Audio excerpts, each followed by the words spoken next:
Super market లో చాక్లెట్లు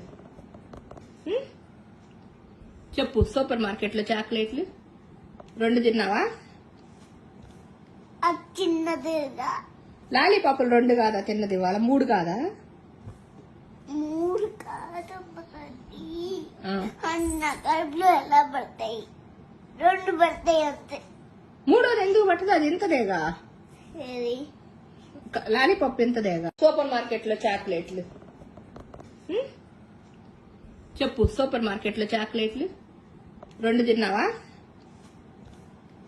చిన్నదిగా లాలీపాపులు 2 కాదా తిన్నది? వాళ్ళ 3 కాదా? 3 కాదు అన్న కడుపులో ఎలా పడతాయి? 2 పడతాయి అంతే. 3వది ఎందుకు పట్టదు? అది ఇంతదేగా. లాలీపాప్ ఇంతదేగా.